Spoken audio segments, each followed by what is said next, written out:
Hello, good evening, and welcome to Spilled Ink. Actually, episode 29, which is a huge accomplishment. Good job, Max. We are killing it with this show.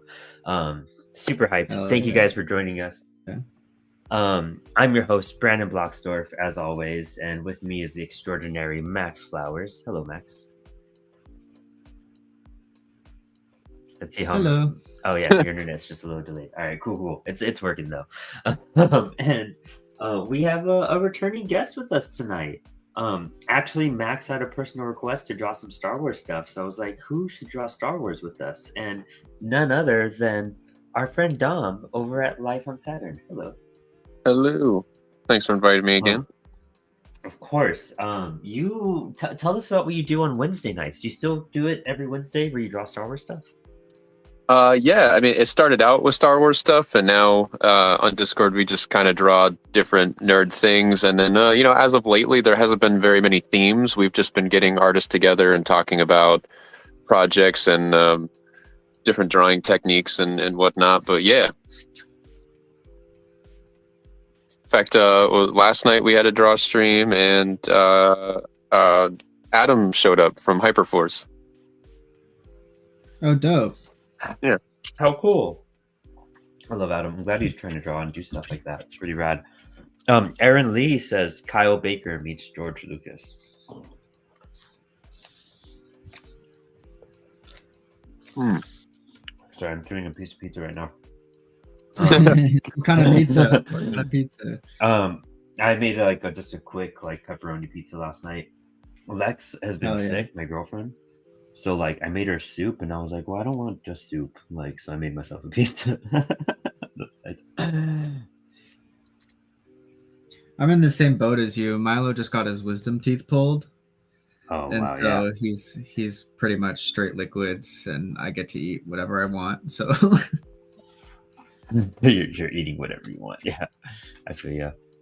Yeah, as weird as it is, I'm just kind of getting into soup because growing up for me, I don't know why, but my mom only ever made soup when people were sick. So I always associated soup as a sick food.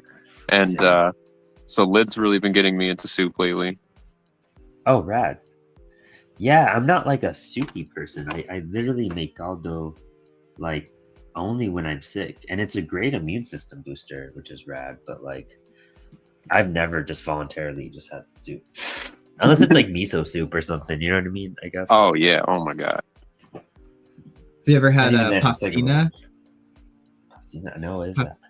Pastina, or also called Italian penicillin, is essentially a hybrid between soup and pasta, where it's got those really really tiny, almost pearl shaped pastas in it, with artificial or real chicken broth. You crack an egg in it. There's butter. You just throw a bunch of vegetables in. It's delicious. It's very, very good. That sounds great. Yeah, it sounds really great actually. So real quick, let's do a rundown. What are you guys drawing? Max, let's start with you. I'm doing Grievous. We'll see how it goes. I don't draw a lot of mech stuff, but I think it's super fun to draw mech stuff. And Grievous is a really cool character, depending on your preference of how they portray Grievous. But I think he's a very cool character. What is your favorite portrayal of Grievous? The ancient lost Clone Wars animation show.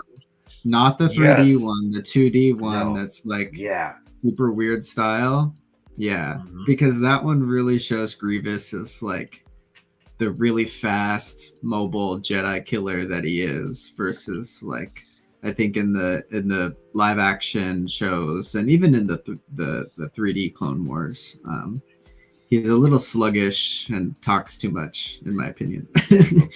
Yeah, honestly, for reals. Yeah, he is definitely a waste of a good character design. I will say that. Right? Yeah. With the Darth Maul syndrome.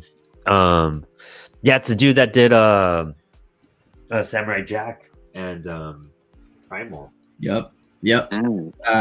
Oh crap. Tartakovsky. Yeah. Hello. Yeah. Phil Rudd. Hey, Phil Rudd. Sorry, I'm eating pizza too.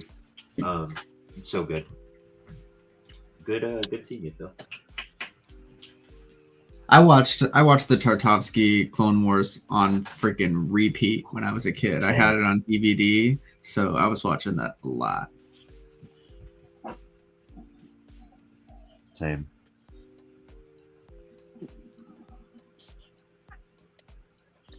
Well, and yeah, I'm drawing Kuwabara from Yu Yu Hakusho because when he channels his soul sword, it's there's no way the creators were not inspired by lightsabers. And the next on my Star Wars bucket list is to draw a Rancor, so I want to do that. Oh hell yeah! I can't wait to see your Rancor, dude. Like, did you see the Book of Boba Fett with the Rancor? Yeah, absolutely. I think they did a great job bringing the Rancor back to life for that show. Yeah. Yeah, I definitely like that show. It was pretty good. Although I like it, I'm still rooting for Boba Fett to be a villain. I want him to be a villain so badly. Yeah, I feel that. There's still room for it, so I'm not disappointed because there's still so much room to write that in. I didn't like that show.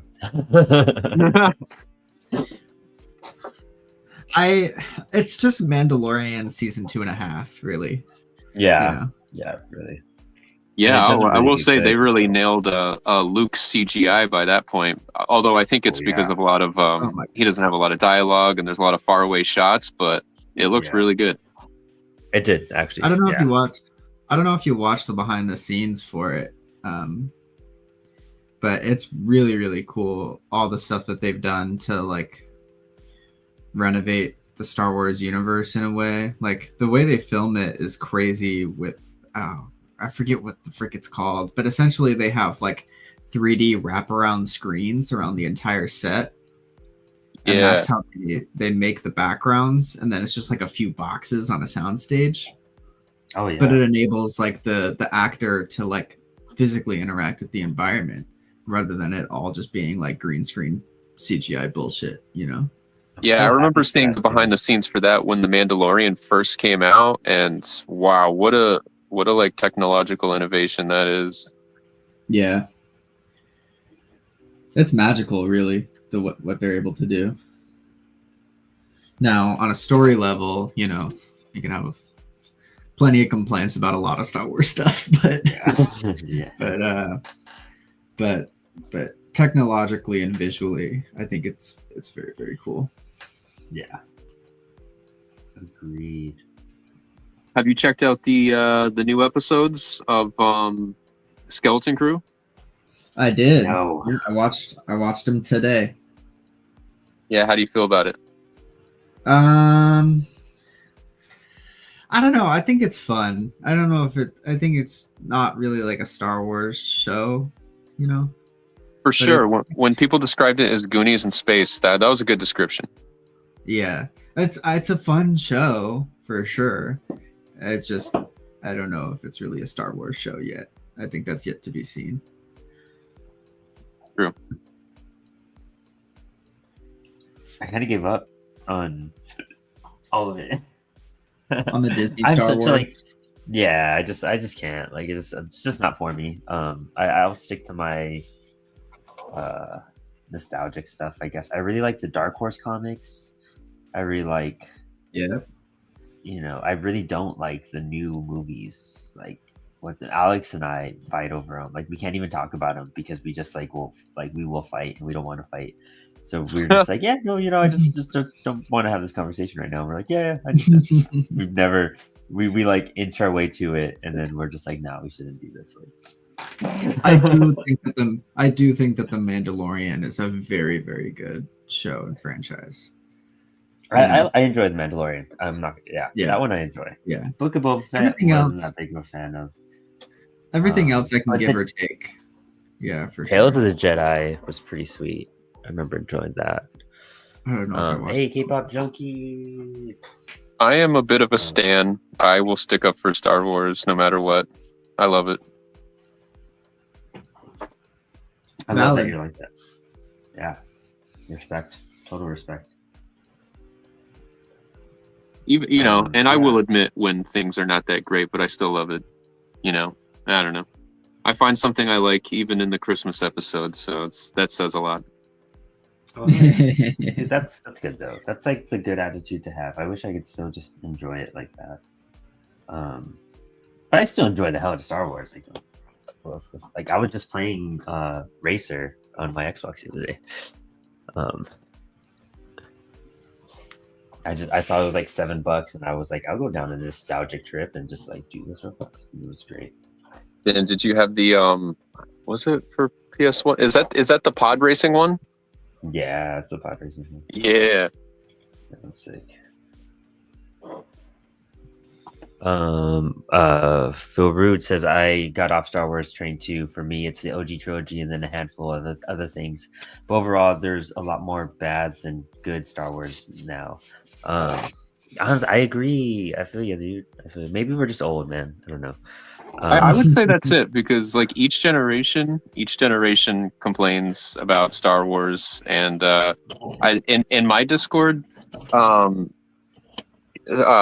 someone shared an article. I can't remember if it was Noah Ray or if it was Mark Bridge, but someone shared an article of a Star Wars fan club that was bitching about The Empire Strikes Back, which is like everyone's holy grail, and they were like just completely dogging it. They fucking hated it, and it sounded a lot like the way people complain about modern Star Wars. So it's like there's never been an era where Star Wars was perfect to anybody.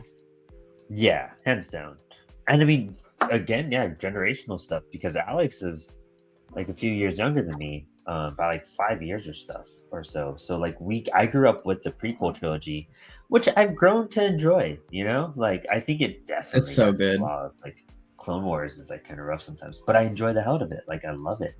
I guess just because I grew up with all of it, it's really good for me. Heck yeah. I feel ya. K-pop Junkie says I adore the Ewok movies. I gotta watch those, dude. That's adorable. Yeah. There's the Ewok movies, and then there's the Ewok cartoon. Yeah. Yep. Yeah. I remember the cartoon. My girlfriend was all tripped. No, dude, the prequel movies are so good. They get hated on so much, but I love the prequel movies. The prequel movies become more and more relevant every day. So true. Yeah, for real. But the ability to expand the Star Wars universe in that way, I don't think we would have the massive amount of Star Wars love that we do without the prequels, even though they got so hated on, especially in the beginning. Oh yeah. Sorry, I'm chewing again. I didn't eat before the stream today. Phil Rude says I'm definitely old. My kids love the prequels, so I know there's definitely generational favorites. I'm not knocking new Star Wars for people who dig it, just not for me. Yeah, same. Totally same. I knock it sometimes, but Adam Matthew Smith, haha, I enjoyed Empire. Phil Rude says he loves the Ewok movies when he was a kid, recorded them off TV and watched them a ton. Yeah, I remember having VHSs of them. Nice. Dude, the Star Wars Christmas special, I watched it one time and I was just like, wow, this is insane. Like, this is the craziest piece of media to like ever exist. Like, it was just ridiculous. Like, it is hard to like the Christmas episode. However, the animation for the Boba Fett's first appearance, yeah, I would totally watch a whole cartoon of that. Dude, yeah, honestly. So I don't know. It's a trip. Like I think everyone needs to watch it at some point. What about the Lego Star Wars stuff? Oh, dude, isn't that Christmas special like really hilarious? If I remember right. I think all the Lego stuff is super fun. I mean, it's certainly not the same thing, but they're fun. It's just hard to hate Legos, I guess. Yeah, they're really adorable. I like play the Lego Star Wars game like crazy. I've almost 100%ed the recent one. Damn. Yeah, I went hard on that one. Sorry, I keep on bumping my camera too.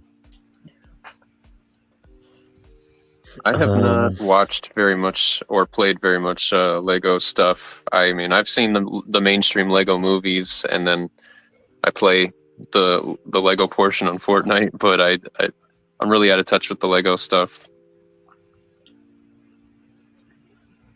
They recently released a bunch of new Star Wars Lego models. They did like mini versions of the Death Star and like freighters and Star Destroyers and shit. Yeah, and they're really, really cool. I would love to get that if Lego wasn't the most expensive toy in the world now. Like, I just can't afford Legos. Dude. Same. Yeah, the new models I think are like $80. Yeah, damn. Which is still a ton, you know. So much. The OG Lego like Death Star and shit, those are like $300 to $500. I think they're probably closing in. The new versions are $800 or something like that. It's crazy. Insane. That's super wild.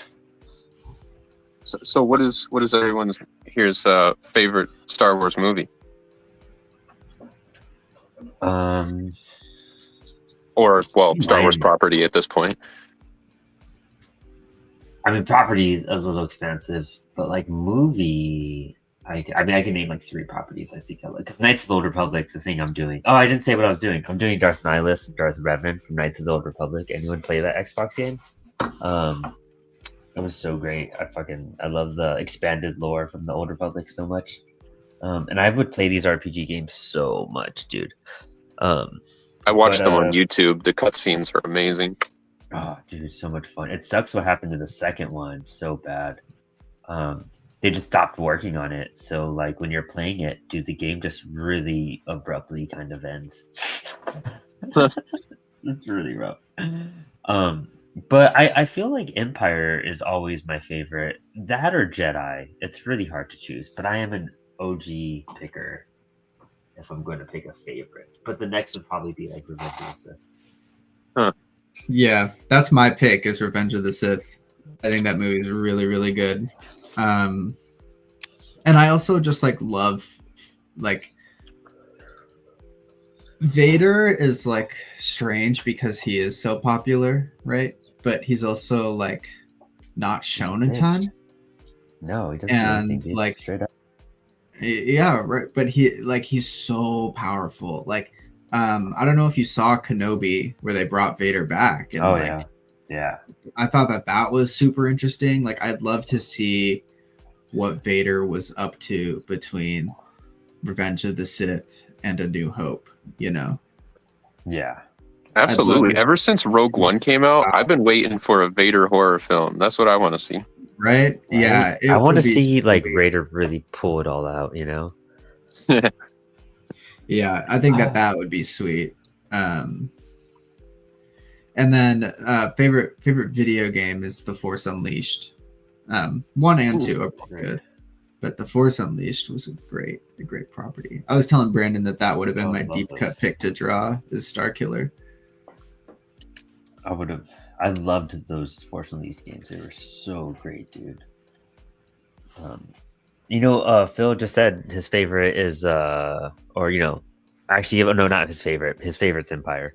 But he said you'd actually give a lot of props to Rogue One as the best movie since the original trilogy. Wildly flawed movie, but I think it captures the tone of the classic Star Wars. I definitely can see that aspect. It's crazy. A lot of people love Rogue One. I'm not a big fan because, like, I read the book Shadows of the Empire when I was really young. And Shadows of the Empire talks about getting the plans and, like, it's kind of an in-betweener movie, like filler story, but it also had a video game on N64. So like that was like a Bible to me when I was young. And then they kind of took that. I already knew what happened because I knew everyone was going to die. And so I was like, I don't know. I didn't see the point of the movie where I'm just like, I know the ending. Like I kind of hate on it a little bit, but it's visually, I think it's amazing. See, like another movie that I feel the same way about that one is Solo, where like I watched it the first time and I loved it, and every time I try to watch it after that, I just can't get through it. I don't know why. Oh, really? Yeah, I've only seen it once and I enjoyed it, so I haven't gone back to it. this is gonna be a really nerdy episode. Oh yeah, dude, I could talk about Star Wars all day once I get going. Like, yeah, once I start waking up right now. I went through a long time of just being like a Star Wars hater for a while. Like just like straight up, I was like, I don't get Star Wars. Like, you know, I liked it when I was a kid, but now I'm like, man, whatever. And then now I've been like trying to go back through it and watch everything chronologically, not by release, but like by history. And I love it. Like, I think it's so good. There's so much to take away from every little bit of it, and the design is just amazing. Oh hell yeah, dude! Yeah, hands down. Thanks, Phil. I mean, it's what started everything, you know. That's why I hate the new trilogy so much, because that's not Luke Skywalker, dude. Like, it's not Luke Skywalker, not my Luke Skywalker, and I'm one of those. And I don't know. Out of the new, I think if I had to rank the Star Wars movies, it'd probably be like Return of the Jedi, Empire, Revenge of the Sith, A New Hope, Phantom Menace, Attack of the Clones, Rogue One, if we're including that, and then Han Solo, and then probably Rise of Skywalker, because I've only seen it once, and then the first one out of that trilogy, and then I just hope The Last Jedi burns in hell. That's wow. It's gonna be interesting looking back at the new Disney trilogy in like 10 years. Mm-hmm. You know, like I just wonder what the viewpoint on it is gonna be by then, because it took a long time for people to like the prequels. It took like 20 years, dude, like 30 years almost. Right. So like to some extent, like I think that there's going to be an appreciation for all the new Disney stuff, because like at the very least, right, they're giving us more Star Wars and expanding the universe, right? So like we can stay inside our perfect bubble of like the original movies. And I mean, Dark Horse did it too, and they did it great. And Disney, yeah, that's true. Yeah, but I think they've got a little bit more freedom in comics than they do in film. You know. Yeah, that's true too. Yeah, I know. I totally get what you're saying. You're right in that essence. Like bring it to a more mainstream medium and in front of audiences before. My boy William Ibanez, who's actually going to be on the show next week. Hey, what do you know? Dark Horse did a great job handling Star Wars license, and Jabba the Hutt's Art of the Deal is a great read by Jim Woodring too. That's super rad. Dude, yeah, I love the Dark Horse Star Wars stuff so much, dude. Like when they go into like, there's some great deep cuts, like historical stuff with the Old Republic building into it and the start of the Jedi, and like then you play games like Jedi Academy, that old one, and you see like a lot of those Sith Lords that are referenced, and you know, Darth Bane and whatnot, you know, like I love that stuff. That's where I geek out. I don't know why I love the beginning of all the history is what I'm really attracted to. Oh, for sure. Yeah. Okay. Are you guys like long lightsaber drawers or short? Like, I do long. I feel like there's such variation in the length of lightsabers between franchises and shows and animations and stuff. Like, it's crazy. I don't know why. I don't know if like it's canon that they are different lengths and stuff, but it's pretty funny. Wow. Well, not to make this sound like a weird conversation, but I've never really paid attention to the length of lightsabers, but I do when I watch A New Hope.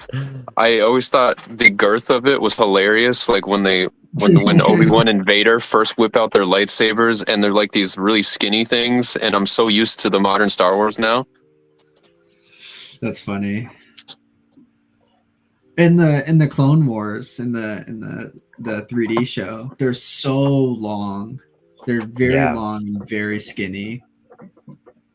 And like that threw me for a loop. Huh. Or like I always think it's funny when like they keep doing it with like Sith characters, right? Where like their lightsaber has some like stupid modification, and then they like whip out like a tiny little dagger lightsaber, and I'm like, what is this? It's pretty funny. Oh, well, before I forget, I'll show off some of my old Star Wars art. Oh yeah, put that up. This one's my favorite piece. Is my Mandalorian tribute. It's 11 by 17. I colored it with marker. So sick, dude. So damn, that is insane. Oh. And then these are all made up Mandalorians that I did. Dude, have you made a print of that yet? Yeah. I sell it wherever I table. Oh, okay. I need to get one. That's sick. I love that, dude. The Grogu is awesome. I the second tattoo I got on my left tricep is a Mythosaurus skull. Then I made my own case for Rogue One. What? That's great. Fucking kill it, dude. Damn. I should wait. Let me put a highlight on you. My bad. So I was just like, those are great. Those are great Vaders. Oh. Yeah. And then from the weekly draw streams I did, I can't remember. I think these are made up characters. Looks great.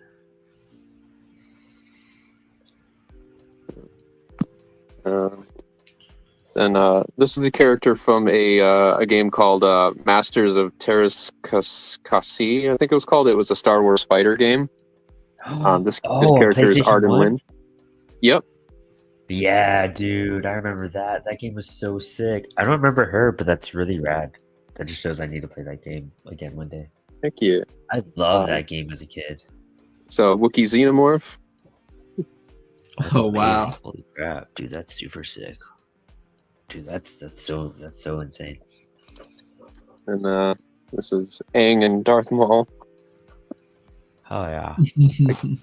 I can't remember why I drew that week, but yeah. And so I was like, what if the Sarlacc pit? What if Boba didn't escape the Sarlacc pit, and the Sarlacc pit instead digested him and used his armor to get into the Mandalorians? It's the Sarlaccalorian. I love that. I love that so much. And then this is a tribute to Return of the Jedi. This is my favorite Star Wars movie. Oh, nice. Hell yeah. Dude, that's amazing. Mm-hmm. And then I've got like a little SpongeBob Star Wars going on. Oh gosh, that's so cool.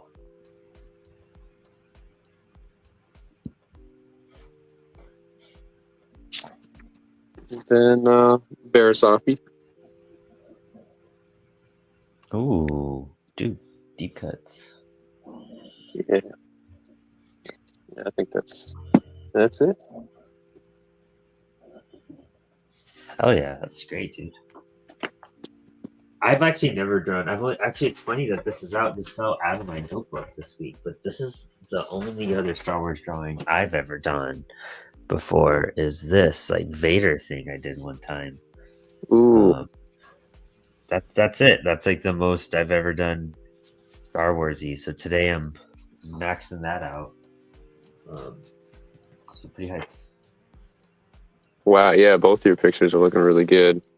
Damn, that Grievous. Insane. Yeah. We'll see how it comes out in the inks, right? Mine's gonna be a lot of black, so there's a lot of white today.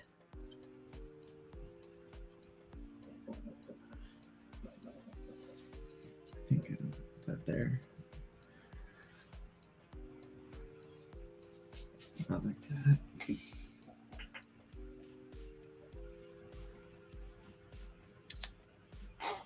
Yeah. Yeah. What time is it? 6:30. Yeah, I think I am gonna start inking for just a moment. Just gonna erase these lightsaber lines so I could try to get these.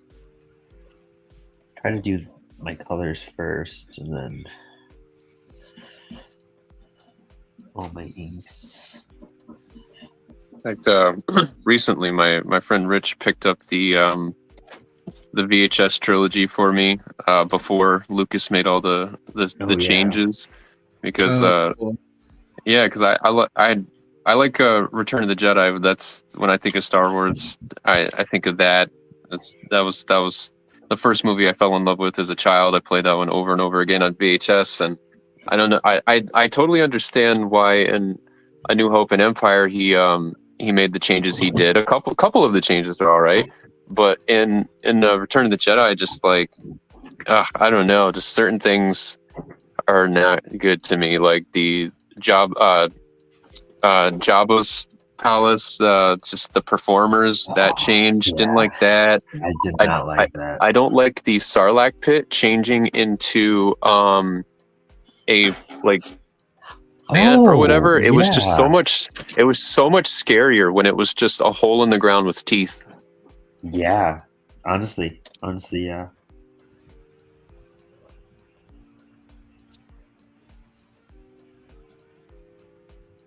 I feel you. No, I could totally agree with that, dude.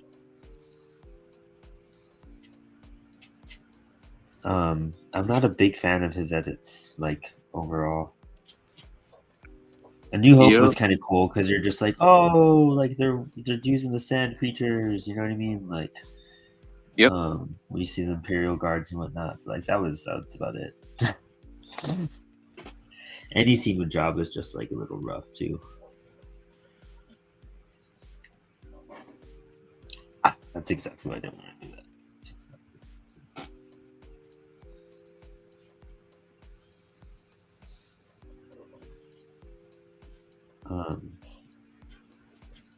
Rebels was great. It took me years to watch that show, but once I did, I realized it was awesome. Haven't watched that one. The Bad Batch like cover photo looks great, but I don't know if the show's any good. I tried watching it. Yeah, I started it. We didn't get to finish it just because it's impossible to watch everything. But the Bad Batch, I think it's a really good show. But maybe not that great. I don't know, because it didn't make me want to finish it. So I don't know. Maybe it wasn't that great. But it's a good team show for sure. It's got all the plot points you need and all the characters you need for a team. Yeah. I finished that one. You see purple down there, right up here. Dude, Tales of the Jedi I thought were awesome because you got to see the Dooku and like Qui-Gon Jinn moments and like get more of that lore, which I thought was really sick. Oh yeah, all the Star Wars anthology shows definitely slap.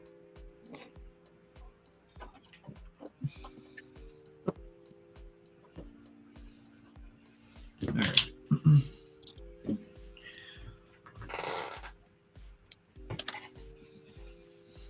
Not bad for 30-minute pencils. Heck yeah. All right.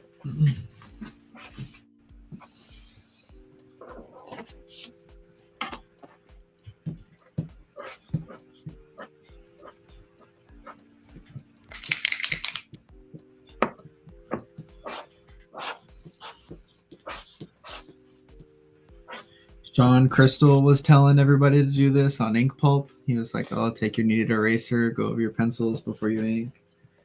I was watching more of them last night. Their live draw. Oh, I had one of those, but it just like literally disintegrated on me. I gotta get another one. What the hell? That's weird. Yeah, I had it forever though. Like when I first was doing this on Apollo. Oh, okay. Yeah, you just get a new one. Yeah. I definitely forget to do that method every single time. Oh, me too. But I'm using a darker pencil today, so I wanted to try and lighten it up a bit.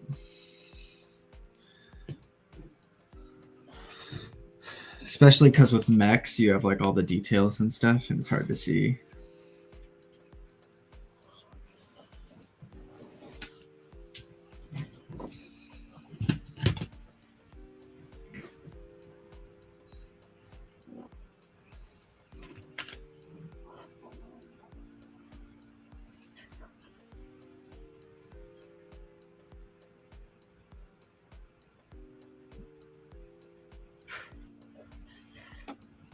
I have like 2 Darth Revan action figures I should have brought out for like reference, but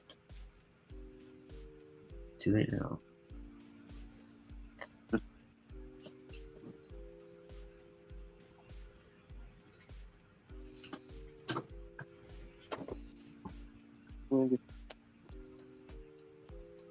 Sick.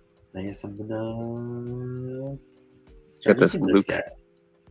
Luke and Yoda on standby here. Do the Ralph McQuarrie designs, the first Star Wars designs, those are my favorite. You know what I'm talking about? No. No, I know that, but I'm not a big like toy person in general. No, he did the designs for Star Wars like back in the 70s. And they recently just put them in figures actually. But dude, they are so amazing. Like I love how Vader's helmet is shaped. If I was gonna do a Vader, I would actually, I would homage him or do his designs a lot more. Plus, that Luke Skywalker was named Starkiller back in the day. There's a comic called The Star Wars. I don't know if you guys have read it. And have you, Tom? I'd be really surprised if you haven't. Thus, like, is that the series before the movie was released? It was like the original script of Star Wars, and then they turned into a comic. I think so because so there was before the movie came out, they kind of like it was like their version of what Star Wars looked like, and it's like I think it's a really important piece of media because after Star Wars came out, sci-fi kind of changed its appearance forever. Mm-hmm. Yeah, it's a cool comic. I recommend anyone to go read it and check it out. It changes your entire dude.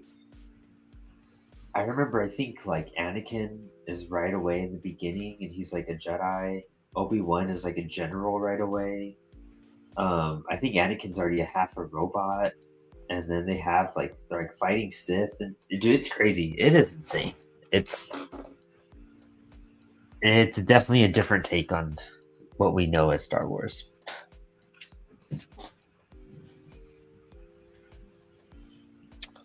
Where am I going to start from on this now?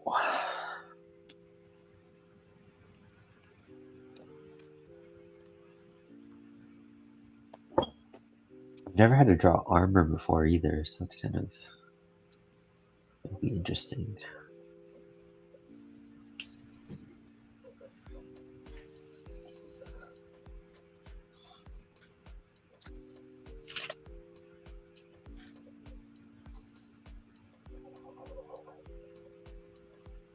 I don't know if you've seen Doug Chang's work. He's doing most of the production design since I think the prequels. His art's freaking amazing. Really, really good. I bet I might recognize it if I saw it, but not off the top of my head.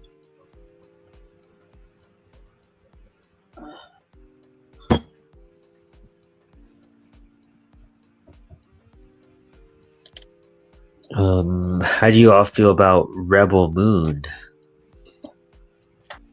I can't stand Zack Snyder, so I didn't watch it.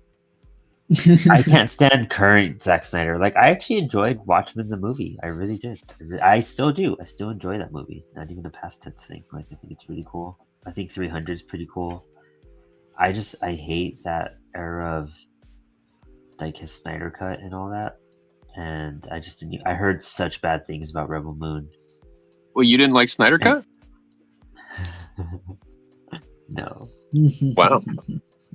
No, I did not see Rebel Moon. I've been really skeptical on it because a lot of people said it's the most slow motion scenes he's ever used, and I don't know if I can sit through that.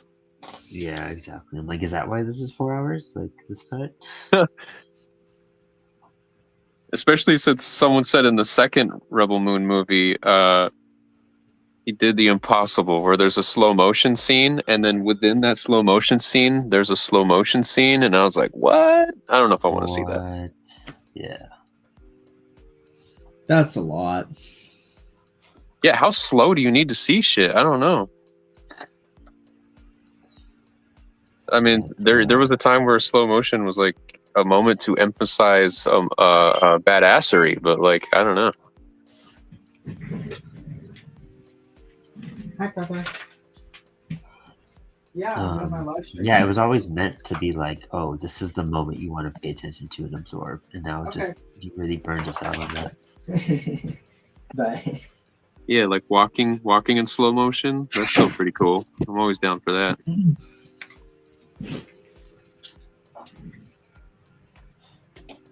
Oh, are we talking about Watchmen now? No, we could. Oh, I watched Watchmen Chapter 1 last night. Oh, what do you think about their take on the animation? And you know, at this point I've stopped being such a grump about things, you know, and like I'm just glad that they're putting out more stuff. Like from an artistic perspective, it's so interesting. Like they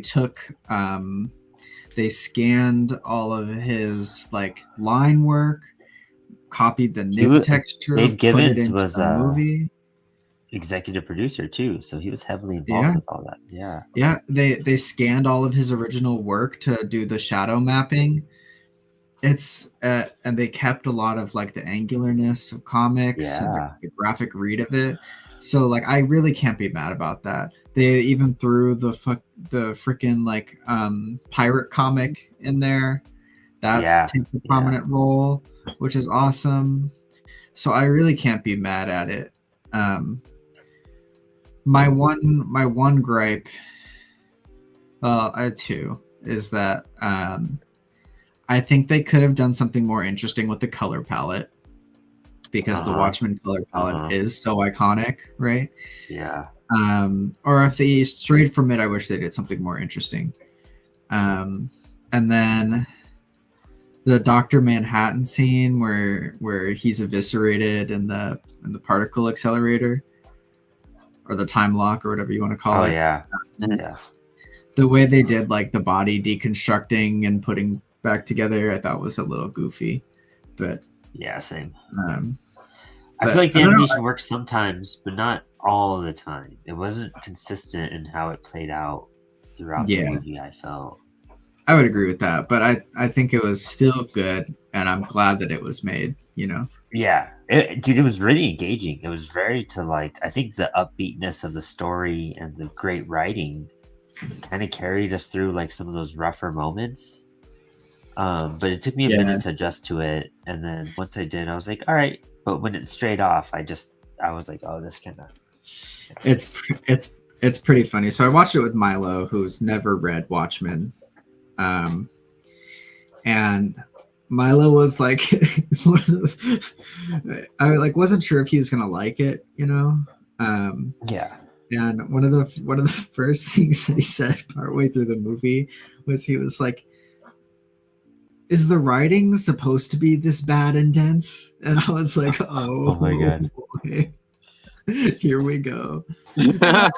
I don't disagree with him. You know what I mean? Alan Moore is very dense. Very dense, yeah. And from a modern perspective, you know, his writing is pretty overplayed and on the nose. You know, it's just for the time that it was made. It was really, really good.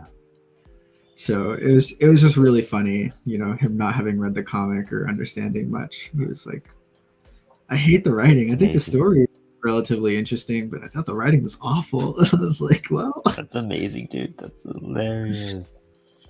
I love that. I kind of So love hearing that. What writing does Milo like? he likes really surreal body horror is Ooh. or stuff that like makes you think but isn't like trying to hide things from you, you know? Like The Substance? I don't know. We haven't seen that one yet. Oh shit, you haven't seen The Substance? Nope, not yet. That is a wild ass movie that has many themes to it, but basically if you took Midsummer and Tusk and put it together, that is like The Substance. Oh, okay. Then he would love it. Yeah, he loves Tusk and loves Midsummer. I love Midsummer. How funny. It's one of my favorite movies. Yeah, it's hands down the best horror film I've seen in a very long time. I'm recommending it to everybody. Are you excited about Robert Eggers' Nosferatu? Oh, absolutely. That looked really good. Willem Dafoe's in that, right? Yeah, I believe so. Love hearing his laugh. Yeah, I can't wait for that, dude. That's like pretty amazing. I can't find one of my pins. I mean, this is just horror. I mean, not that it's psychological, but the 28 years later dropped recently, the trailer. Interesting. I have actually never seen those movies, but I am very curious and hyped. Yeah, they're pretty good. Crazy because like 28 days later isn't like available anywhere. They're actually going to re-release it. It was never on DVD, Blu-ray, digital. It's definitely worth the watch, I'd say. If you like zombie shit, for sure. Dude, zombies are like the one thing that like actually do scare me. Swear to God. Have you both? Are you into The Walking Dead? Fell off of it? Most people fell out. Yeah, I fell out season 2. That's my camp. Yeah, you know what? I do really want to watch the new Daryl show, like the medieval one or whatever the hell. Do you know what I'm talking about? Yeah. He's in France, where it's Ground Zero, and it's pretty good. I see that. I would be interested in watching, but I watched The Walking Dead when it was running when I was younger, and fell off of that. And you know, I think it's a cool franchise. I think there's a lot really good about it. There's so much out there, you know. Absolutely. I've watched it as it came out, ever since it came out, and I've never once went back and rewatched all of it. So it was like for a while I understood what people meant by all the filler episodes and how it can be really slow and stuff like that. But earlier this year, Lydia and we rewatched the entire series with our roommate, so that we could be prepared for those new episodes like the Daryl show and stuff like that. And I gotta say, like, when you binge the show, those filler episodes are no longer filler, and they're so much more tolerable. And I remember hating the governor, for instance, and his arc was so boring. And he even had an episode on his own, and I was like, that was such a boring episode. But upon rewatch, I don't know, the writing, is so good. It's so good. Well, that's what's like really cool about like television, right? Is that like it's actually not meant to be watched episodically. You know, the writers sit down and write all of a season, and then it's one really long movie. You know, heck yeah. And I totally see that with The Walking Dead. That's why I tell anyone who fell off of it, like, it's not a bad show and it never got bad. You just fell out of it. You got to rewatch it, but you have to binge it. It's so good. Huh. I give it a chance sometime. Yeah, season 2, I just like lost it, and then like I read all of the Walking Dead comics over COVID. And they're pretty freaking awesome, to be honest. And so I was like, I don't know if the show's ever going to get this good. So Yeah, and upon rewatch, you realize like there's almost like, aside from just evolving your zombies like Last of Us, there's nothing else to do with zombies. Like Walking Dead has done it all, and they're still like doing new things. I mean, even in the Maggie and Negan season, there was, they did a couple things with zombies I haven't seen yet. The Daryl's had some moments too, for sure. So they're still finding ways to push traditional zombies, but even so, towards the end, the zombies are starting to evolve. So they have no choice because they've done everything. That's pretty great, though.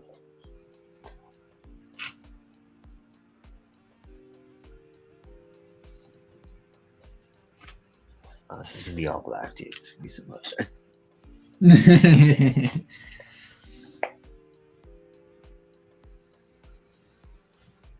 I do love, like, Kirkman really does kill it with his adaptation. So, yeah. I heard, what was the one? The Strain? No, Outbreak or something like that. I heard that one was really good. It was like a short-lived comic, but like it became a TV show. It didn't last too long, but I heard it was pretty good. Really quick, let me go to the chat real fast. Kind of backtracking here. Zack Snyder is the personification of that era in the 90s when Image Comics were 75% splash pages. 100%, dude. Yes. Not a big Snyder fan, but Rebel Moon is my favorite new Star Wars. Hot take, I know. Adam Matthew Smith. Wow. Interesting. Maybe one day I'll find a reason to watch it. Moore's dialogue was never meant to be spoken out loud. It works on the page. It's horrible in film. Yeah, I mean, when Moore talked about saying like, my work isn't meant to be on film, like that's probably a big reason why too, For sure. Yeah. 28 Days Later was very good. 28 Weeks, Oh, interesting. Who said that? Adam Matthew Smith. Oh, okay. Nice. What's up, Adam? And then he said, Dom, you have a great podcast voice. He does. He really does. It's nice and warm. Who said that? Adam. Wow. Thank you. What's up with this bromance, bro? I know I'm blushing hard. He's gonna try to get Dom to draw him something. That's why he's like, man, it gets like, yeah. Yeah, true. It's the writer charm. Sounds good to me. They just compliment you until you do stuff for them. I just like flirt with my artists until we'll like their stories and trying to post things I know they'll like, get their attention. It's a flirtatious thing. You have to kind of have fall in love with each other a little bit, build that bond. That's pretty funny. It's true. It's true. Yeah. That's how I got Christian on Teenage Babylon, dude. So that's so funny. China and I were just liking each other's stories, and we realized we have the same exact music taste, and we were just like, "Yo, you can totally write a comic like this."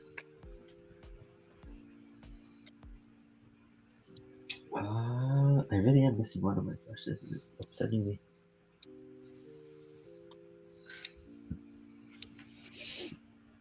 One of my Tombos.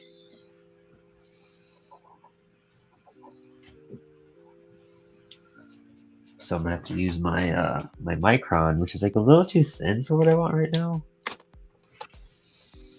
You gotta. Oh, are you using your Tombow Furunosukes? Your little felt tip brush pens? Yeah. Yep. That's what I'm using essentially. It's although this is their Carapo, so I fill it with my own ink, but it's the same tip. Oh, hell yeah. I really like them. It's the right amount of line thickness that I like. It's just so much easier to control than a regular brush pen. Yeah, I use my brush when I know I'm gonna fill in stuff around it. But let me get this detail stuff first.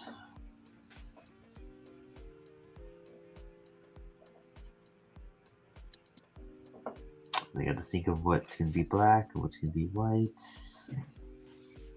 Yup. I already know how the bottom is, but like the top for Revan, I'm kind of unsure.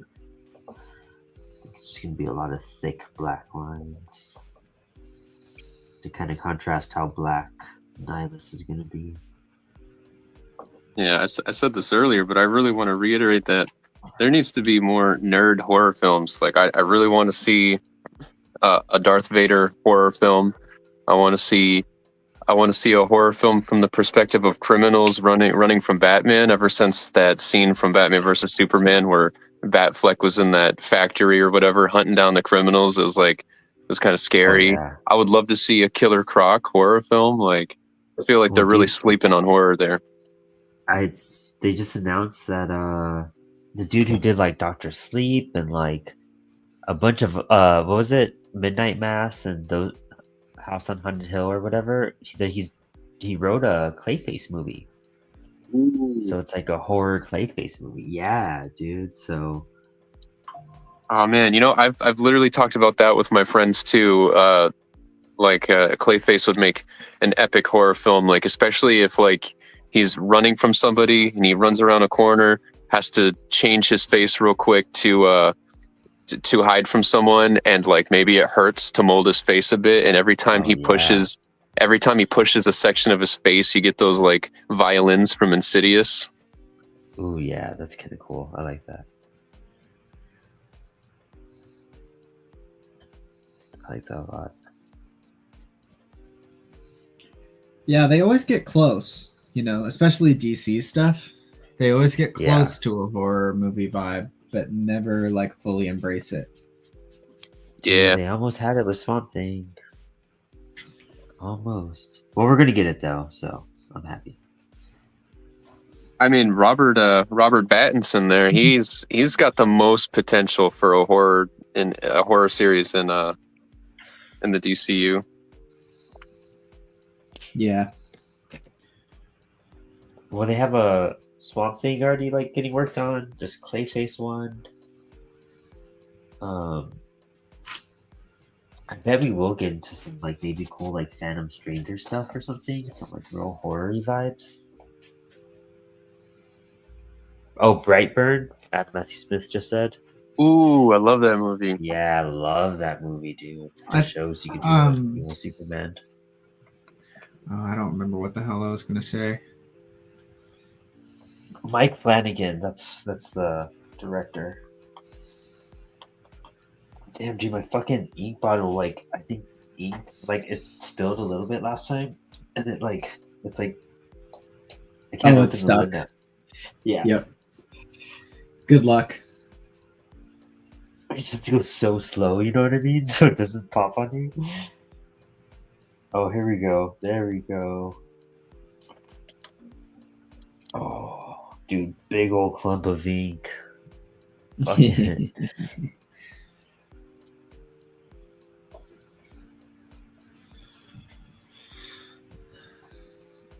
It's also because my cats will like knock my ink bottles over, so they'll roll around sometimes. And it rolls and then that ink dries. And you can put some blotches and then touch it up in a bit. Just to speed me up with some parts. You know what I think was a really underrated Star Wars story was the 4-issue miniseries of Lando. Did you get to read that? No, I didn't. I haven't read any of the Marvel Star Wars.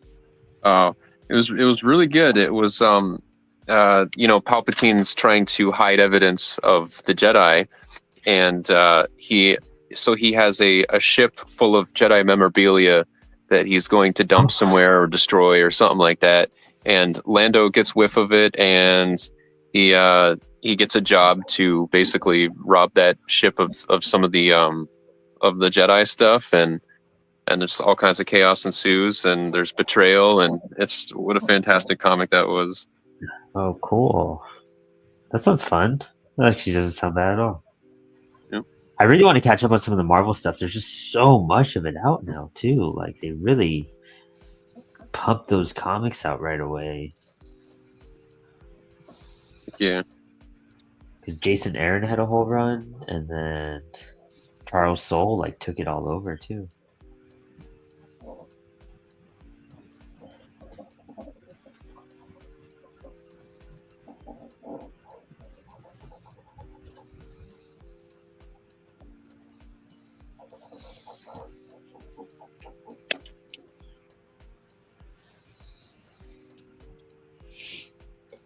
Apparently, Plastic Man is supposed to be a body horror type of thing too.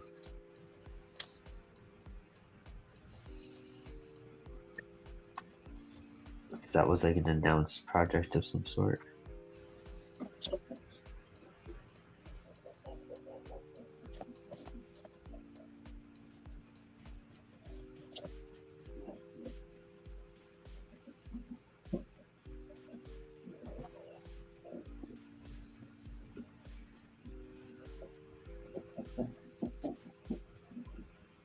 Oh, I remember what I was gonna say. I thought they were doing like a Hellboy movie based on the Crooked Man. Is that still happening? It came out already. Oh, it came out. See, I haven't seen it. Yeah, Did it you went watch straight it? to digital. I haven't seen it yet either. I've been wanting to. I heard it is cool as a Hellboy fan. Cool. I'll definitely check it out. When that second one came out, or I mean, not the second one. Well, the third one, whatever, with the Stranger Things guy. That was one of those movies I went in wanting to hate, but left thinking, yeah, it's not bad. Yeah, I enjoyed the hell out of that one actually. I'm not very crazy about the original Hellboy movies. I'm not gonna lie. I admire the neither. Del Toro aspects, but like I really don't feel like it's Hellboy. No. Oh, interesting.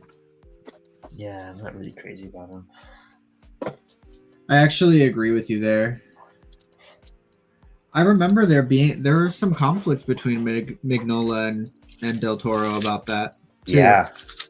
You know, Mignola was like, "This isn't Hellboy," and Del Toro's like, "It doesn't matter. It's my Hellboy." Yeah, exactly. Yeah. Which like is fair, right? I guess. Yeah. But it's it's crazy. Yeah, I really like the second one, the Golden Army. I love when he goes into the troll market. It's just that is special effects excellency. Oh. Yeah, the Del Toro elements of it really are what make those movies more than it being a Hellboy movie. Like they're great monster movies. I honestly have to admit, I never read a Hellboy comic a day in my life, but dude, I just read Hellboy this year. Swear to God, like I never read Hellboy until this year. I just started reading Hellboy. I'm on volume 8 though. I'm on the Crooked Man volume actually. I just read the one before it is the one that's based off of the David Harper Hellboy. I actually met David Harper when that was announced at San Diego Comic-Con and got a Hellboy poster signed. Wow. I've met Mike Mignola like 6 times too. Oh damn, yeah. Oh, Mignola hands down is such a good artist. I mean, I've definitely looked through Hellboy books. I've just never been interested in reading them. I don't know why. It's a very interesting take because like dude, there's no consistent story until like volume like 6 or 7, dude. Like it's really just a bunch of short stories. That's all he put out was short stories. Okay, well, I mean, that makes me feel more comfortable about diving into any of them, really. Volume 1 has the first. Yeah, Seed of Destruction is like one whole storyline. And then it's after like that, good origin.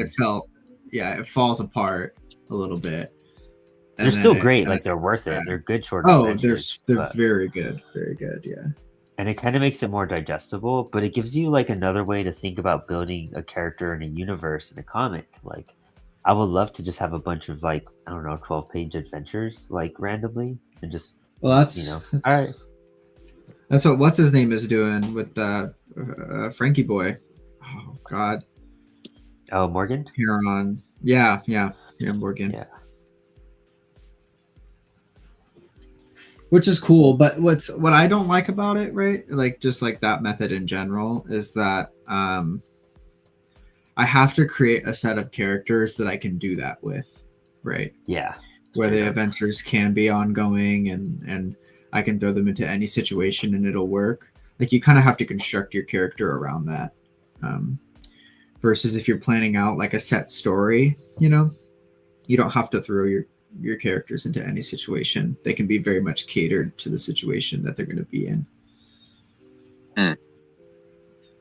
Anxiety Boy is going to be one of those random ones. Like one story, he's like shopping at a supermarket, and the next he's like fighting aliens and saving the Justice League. There you go. Yeah, you're gonna have fun with that, Max. I'm not drawing that. No, but Tanner's drawing it. You're probably gonna have to let it. Well, that's fine. That's different.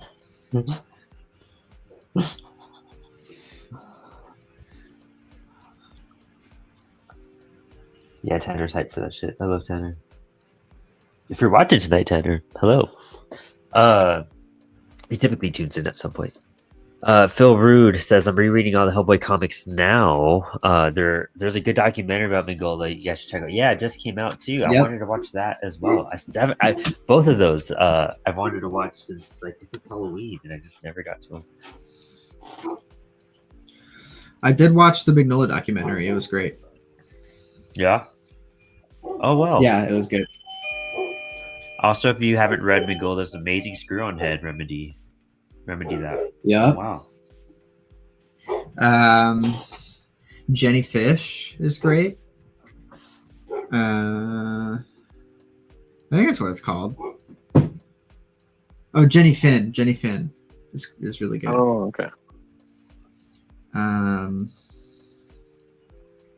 The Abe Sapien stuff with Jason Sean Alexander is great.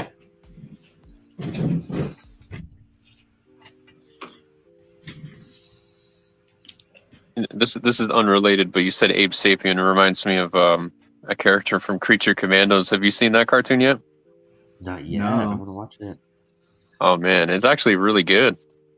Yeah, it looks really great. Is it just the first 2 episodes out right now? I believe so. I think a new episode comes out every Thursday. What's today? Oh, cool. Thursday. So maybe we catch up on 3 episodes today. And it's definitely an adult cartoon. It's fantastic. I knew it would be. You know, like I've never had reason to not have faith in James Gunn, and he's pretty good Honestly. He's pretty good at fixing things. I mean, yeah. Yeah, I trust James with like all this stuff, dude. I loved Peacemaker. I loved his Suicide Squad. Everything. Brightburn was a great way to show that he could do a Superman movie. Wait, James Gunn did that? Yeah, Brightburn. Yeah. Uh-huh. Oh, you see, no reason to doubt him. No, not at all. No, I'm super hyped for all this stuff. Hi, T'Challa, baby. Do you want some food? Do you just wake up from your nap and you want food now? You didn't get lunch today, so I'm gonna be nice. Uh-huh. Oh, baby, you're behaving for once. There's a mom like right across from us, like where I live, and T'Challa's just so scared for the last 2 days.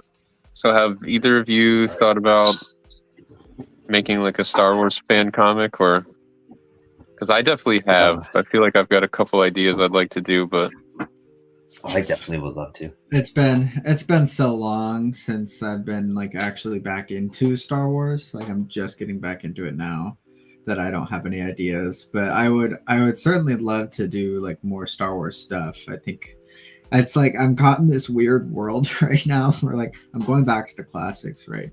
So like I watched all the Lord of the Rings stuff and fell into that like, you know, fantasy realm, and then watched all the Star Wars stuff, which is like this like high sci-fi fantasy stuff, but very different like visual like worlds, you know.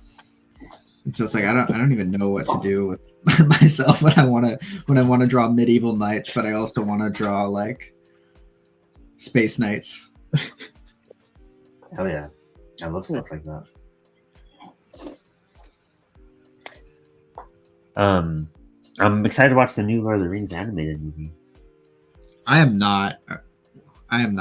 Period. No, why not? No. Oh, why? Just why? You know, Just like seems fun. I don't understand the stylistic choices made. Is maybe my problem with it. You know. Would you prefer if they like imitated Ralph? No. Ralph, we just watched the Ralph Bakshi ones the other day. Like, it's so good. I love that. All the rotoscoping.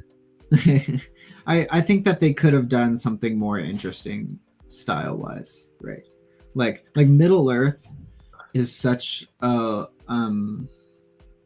Oh, I see what you mean. Yeah, I feel you there. Such an interesting and dark place, and is like mired in so much ancient lore, right?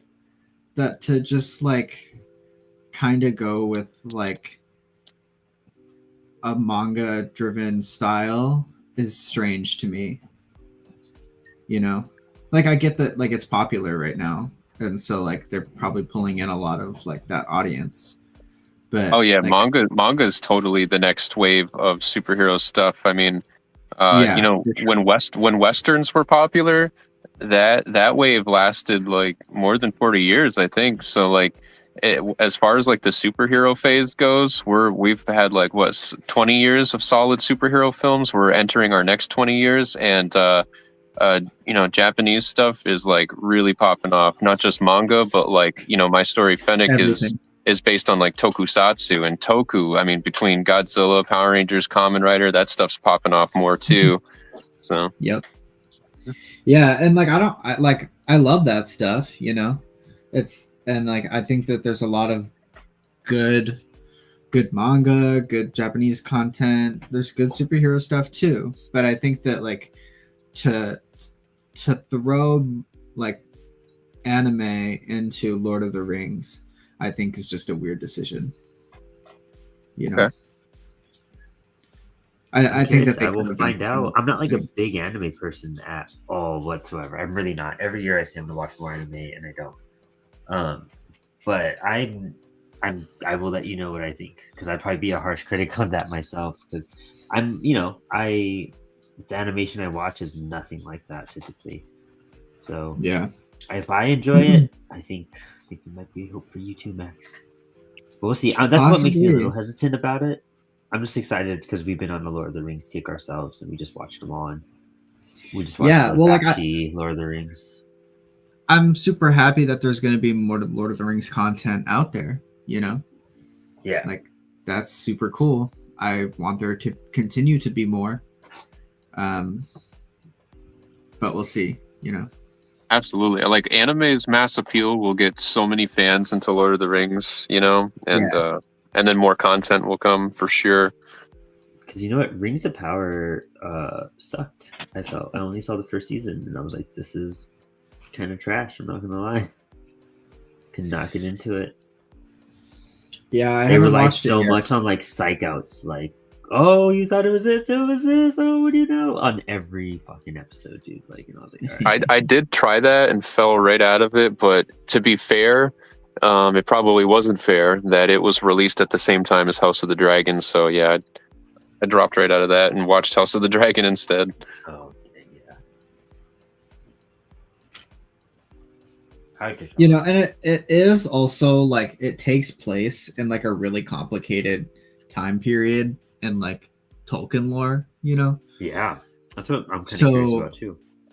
Yeah, because I just finished reading the Silmarillion, and that shit's like the Bible. Like it is so dense and hard to understand, and so fragmented. Yeah, like it could have been really interesting, but it's hard to decipher Tolkien's writing. Jesus, T'Challa. Hi, dude. This guy just popped up on my lap, and now I will say there was one episode of Rings of Power that I found interesting where I can't remember what happened because the whole show's a blur now. But there was a dude on a piece of like shipwreck, like a piece of board floating in the ocean, Jack style, and he's just like on this thing for the whole episode in the ocean. And I like those isolated type of movies and shows when they can entertain you that way. Mm-hmm. I feel you there.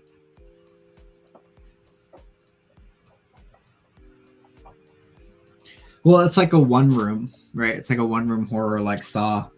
Yeah. Yep. I think one of the oh man, there was a Ryan Reynolds movie that was wild for that. I think it was called Buried. He was like in a coffin the whole freaking movie. Oh, is that like 127 hours or something like that? Like, or something similar? It's like no, that's a James Franco movie. No. Yeah. But yeah, I know what you're talking about. I guess it might be called Buried or something. But yeah, I know what you're talking about. If you're a claustrophobic person, yeah, definitely don't watch that one. Dude, for real, huh?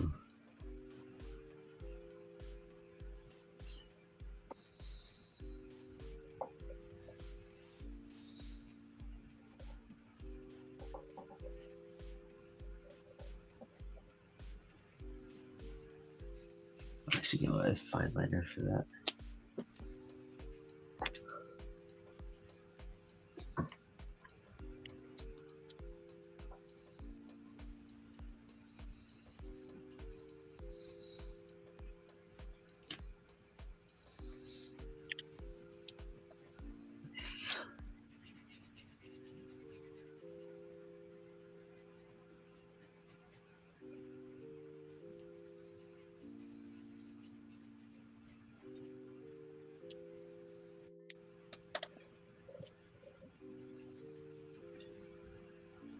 Sweet.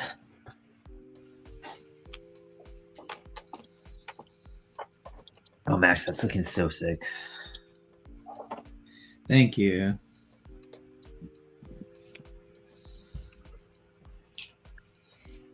Oh damn, yeah, that looks so professional. Holy crap. I've been doing these like smaller proportionally. And it's been a lot of fun. Like I feel like I can be a little bit looser and I don't have to like fill so much space, Yeah, you did really good with the illusion of motion blur. Thank you. Oh crap. Should color it in this first. I'll try to fix it.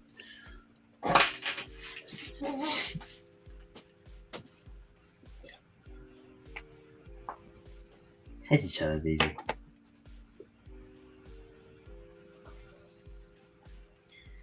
Yeah, working small also like forces you to like simplify to get the read right.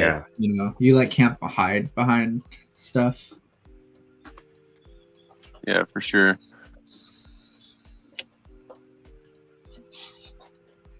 What time is it? 7:19. Okay, I'll probably make some good progress. I don't know if I'm gonna finish today, but definitely gonna make some progress. I'll get close to finishing, I think. Unless I start blasting through Revan, which I sort of doubt.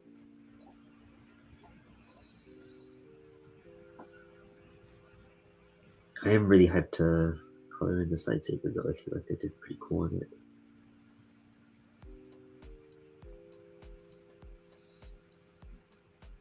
Never drawn like a lightsaber before, actually. They're fun.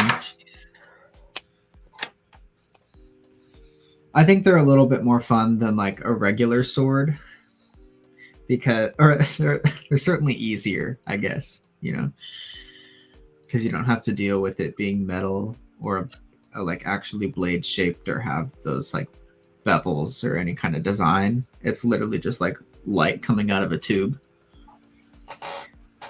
Yeah, that's true. T'Challa.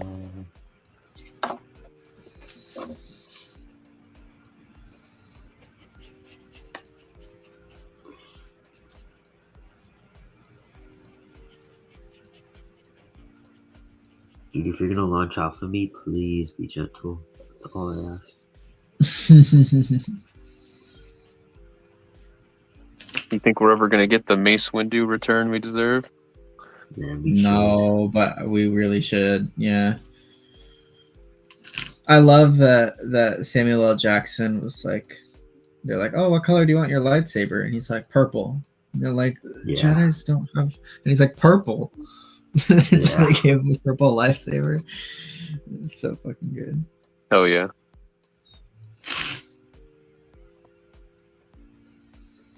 I'm trying to figure out whether I want to throw some like droids or something in the background here. That'd be cool as shit. Yeah, I don't think so though. But it'd be fun.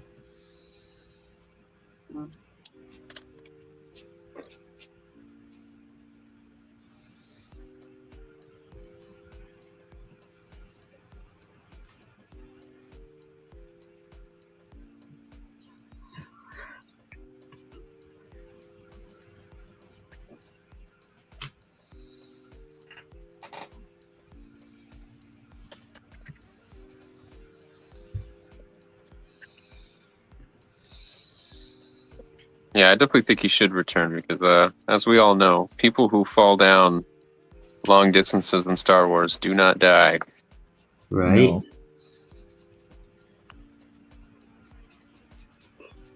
I love seeing that final confrontation between Obi-Wan and Darth Maul. Ow, dude. Oh, sorry. Oh man, and that in the new Obi-Wan show when you saw Anakin's face through his mask, God, that was so sick. Yeah, that was great. I love that. I love moments like that, dude.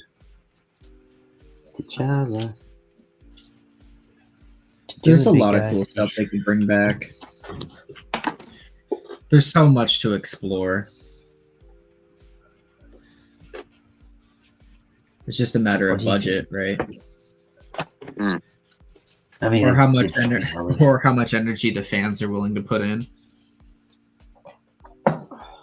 Honestly, some of the fan stuff is just so much better sometimes than. Oh my god.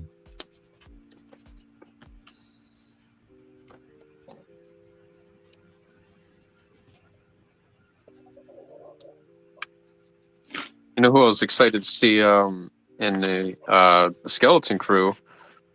Jaleel White plays one of the pirates. I thought that was pretty cool.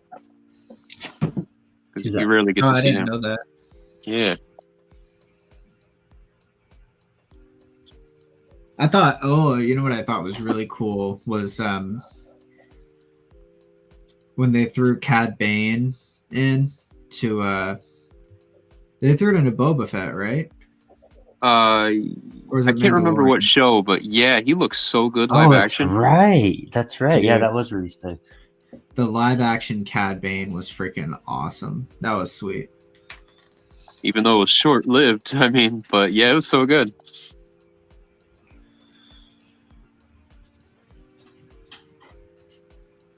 T'Challa.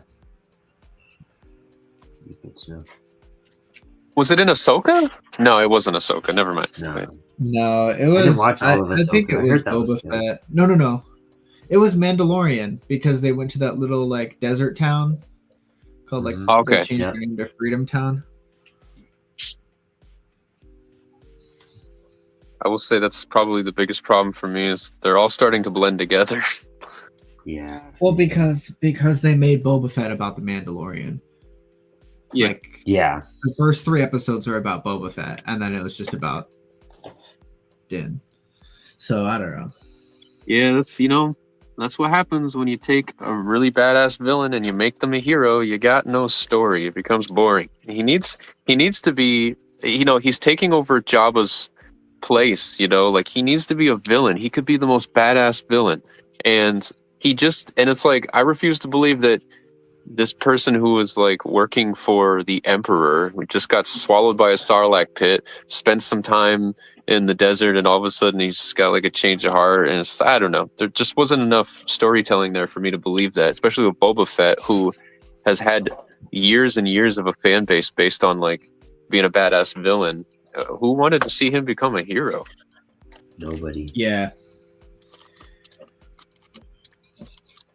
It was a weird choice for sure. And they tried to like keep him like slightly like amoral or something, you know? Yeah. Which I don't think it worked. Nope. I've been a Boba Fett fan all my life, and I hated that so much.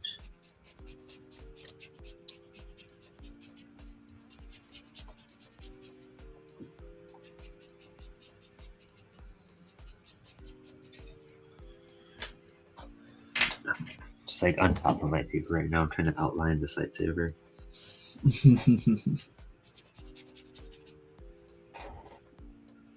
But I still have faith that he'll be a villain yet, because there's still time for him to be. I mean, all these Mandalorians are getting together in the Mandalorian show, and there's still room for him to be like the Mandalorian villain, you know? Yeah.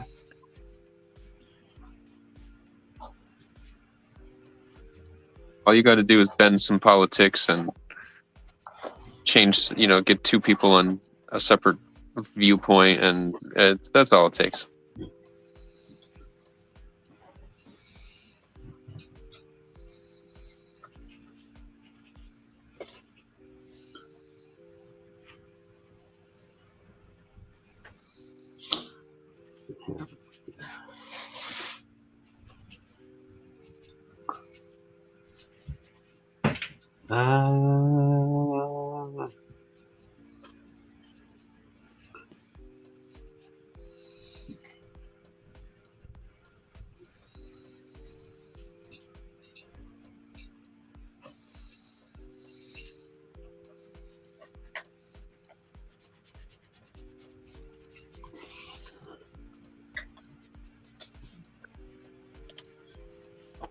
Oh, my elbow was leaning on something, and then it stopped leaning on that thing, and it shifted me. To sleep. Nah, I just like shifted my pen movement. Yeah. It's not that bad. Whew, I need to like blink for a second. I have some chat going on. Adam Matthew Smith, Brandon, I feel like I've seen your drawing skills have improved since it started. Thanks, dude. Super appreciate that. Super appreciate that. And Max, art looking sick as always. Dude, yeah, Max, your stuff is coming out crazy. Mandalorian and Ahsoka are my two newer faves from Star Wars. I really got to watch Ahsoka. I have not seen it yet. I can't convince myself to watch Ahsoka. I don't know why. Yeah, that ended up being one of our new favorites, Lydia and I. It's actually Lydia's favorite, Ahsoka. But we're also like Rosario Dawson fans. Yeah, same. That's what I was going to say too.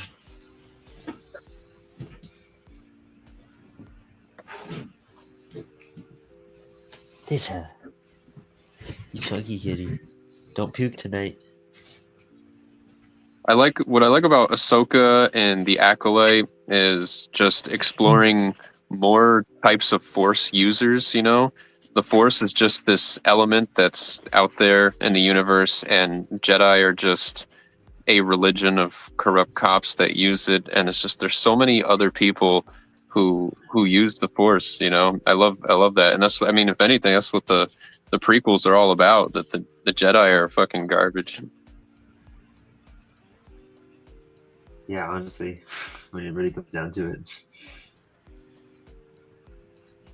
And even all the rules are dumb. I mean, Luke Skywalker like proved that wrong right away. I mean, you have to be basically a toddler when you become a Jedi, and you can't have love for family or friends or anything. And Luke is like, it's just like what, in his early 20s or teenager or something, and he goes to Yoda's swamp for like less than a week, and he's like, nah, I'm gonna go save my friends, and he's just a badass. Like, I don't know.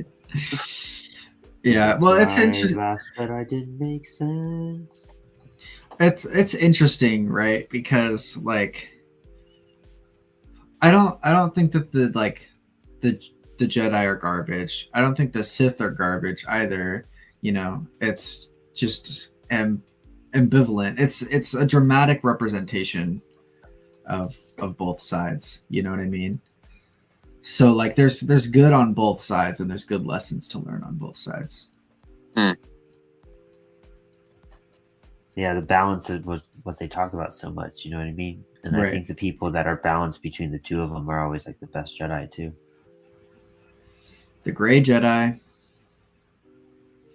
Yeah, hands down. It's like the most logical way to be if you're gonna go down that Jedi route. To be honest, like Ahsoka, dude, Gray Jedi, right? Isn't she a Gray Jedi?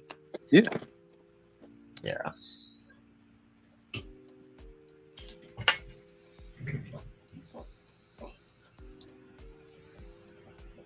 Now, I guess the real question is, are you Hayden Christensen sympathists? How so? Well, in his acting. Oh my God, T'Challa, stop it.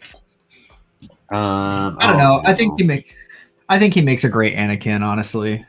Yeah. Yeah, he needed to be like a whiny bitch, to be honest. Like, I'm like definitely used to the acting, so like I've become numb to it. But every time I watch Star Wars with a new person, I don't say anything. I just watch their reaction, and they usually cringe when he starts acting, and I'm like, so it's not, it's people aren't crazy. I guess he really, I don't know. There's something there, but I grew up with it, so it doesn't even matter to me.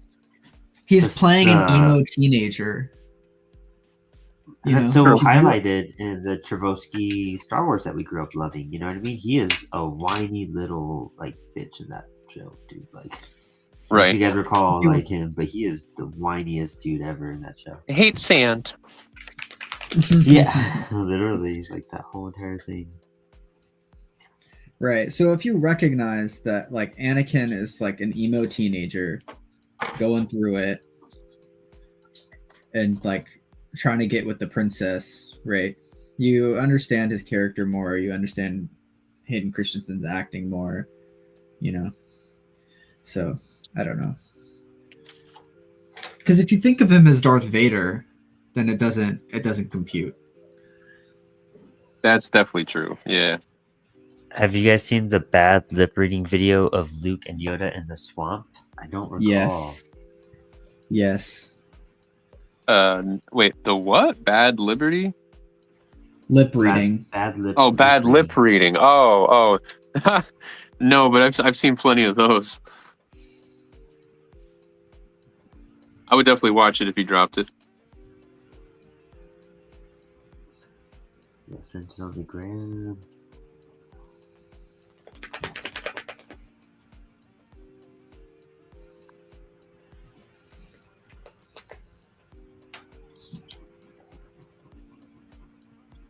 I'm pretty sure, like Lydia and I quote the this is how democracy dies with thunderous applause. We quote that like probably several times a month. I posted that when Trump won. Yeah. It's like, yep. Appropriate.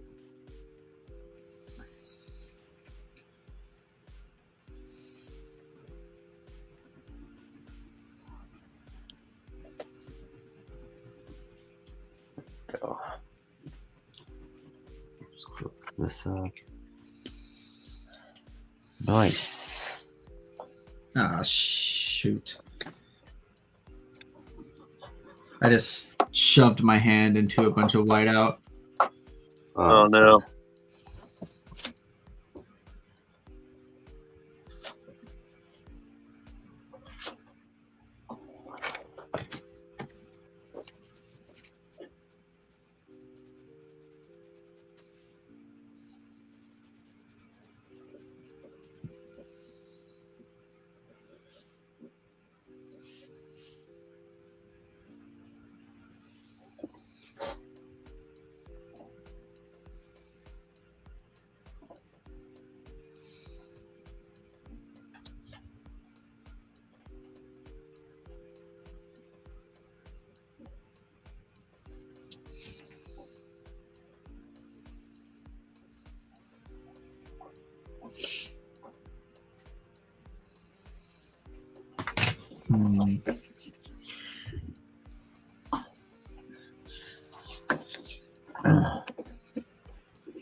I gotta go fix my ink wash. Hold on. All right, cool.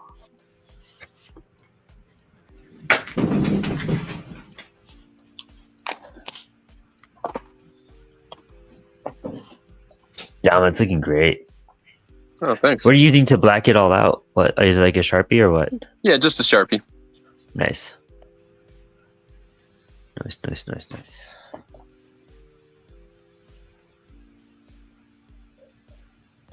What time is it? 36? Oh, man. I probably won't finish, but make some progress.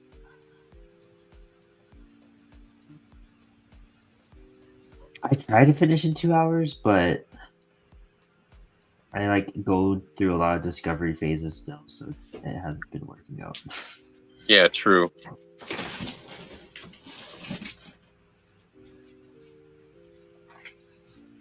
But I like the time limit and working alongside other artists. It really like pushes me to hurry the hell up. Yeah, it's a different same. kind of Whenever I art. look up, I'm just like, oh crap. Yeah. I was really happy with how this bottom part came out though. So I was like, all right, cool. Like, what's the time?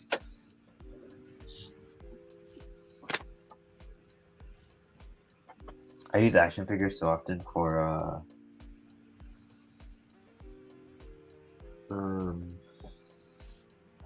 Yeah, no, that's a good reference. composing.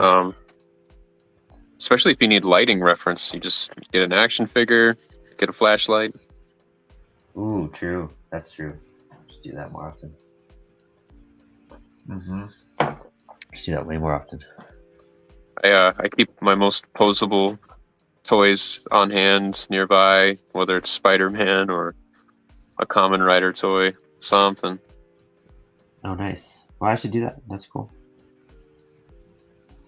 I need to work on my lighting a lot more. I kind of just wing it.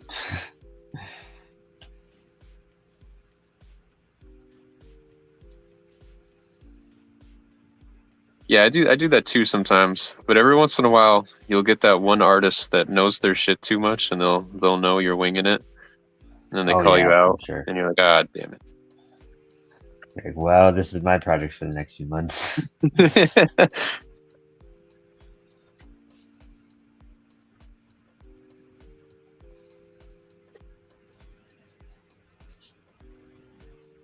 Okay, cool. This is kind of taking shape now.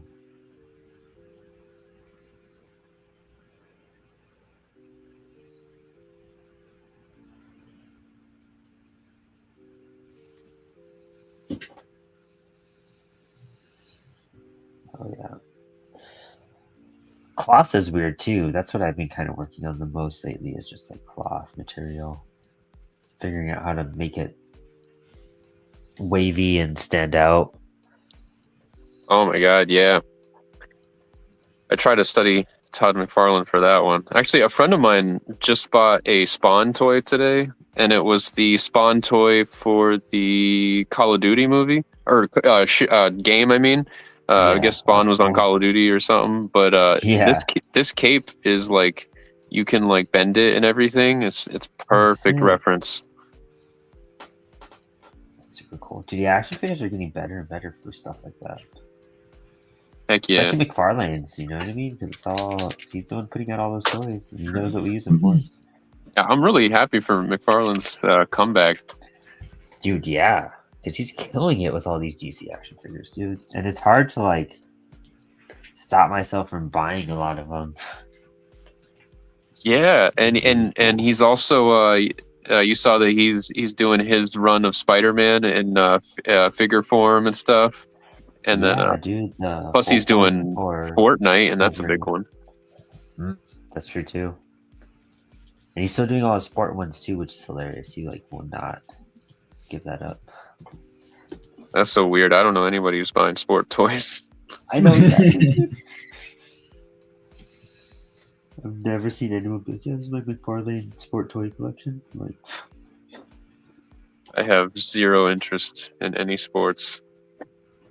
Vibes. I watch soccer. My girlfriend watches baseball every so while. So.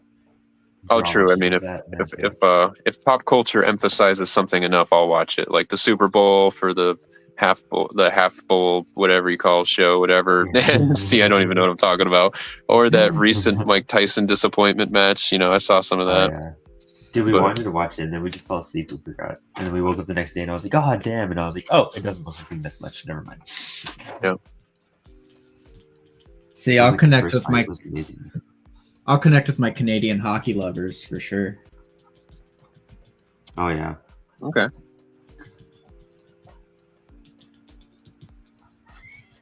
I grew up going to hockey games, which is why.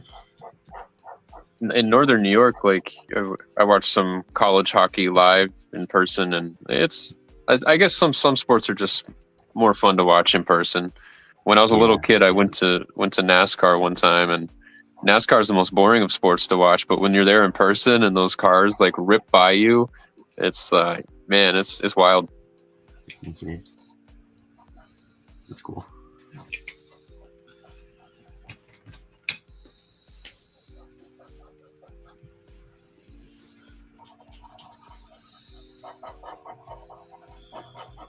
In fact, when I was a kid, I met Dale Earnhardt Sr. before he died. Oh, that's cool. Yeah, he put a fake tattoo on me, like of Taz, and next to him was Jeff Gordon. I didn't go to him because like he was I don't know what he did, but there was some kid was like walking away from him crying. So I was like, I'm going to the other guy. Oh. I must have been like 5. I had a Lego set of one of their cars. I forgot who it was. Number 24, whichever one that dude was. Yeah, that's Jeff Gordon. Yeah, Jeff Gordon, right? Yeah.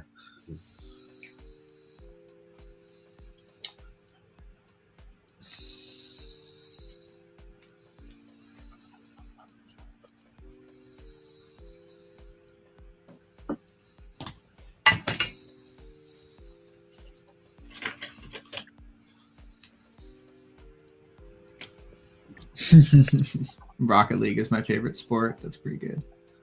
Yeah. I'm so bad at Rocket League. I just downloaded. I've never played Rocket League, but I love the Rocket League racing on Fortnite. I'm obsessed with it. Have you tried Marvel Rivals yet? My computer can't run it. I have not tried it, but I've heard nonstop talk about the Land Shark character. Yeah, this is real hilarious, dude. Yeah, Alex is streaming it and everything. Like, he's doing a whole bunch of stuff with it.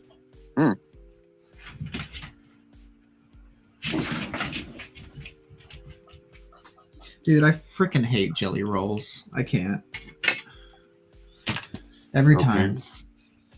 Yeah, the jelly roll pens, the white ones. I can see that. Dude, that's looking great, man. Both of you guys are killing it. Gracias.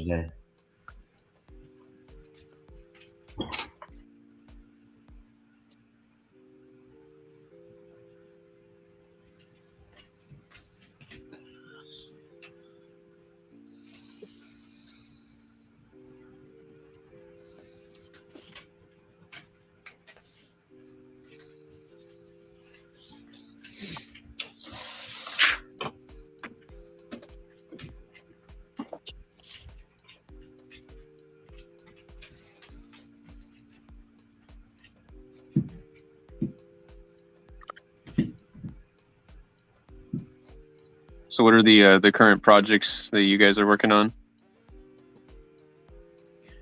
I'm finishing up Family Man right now.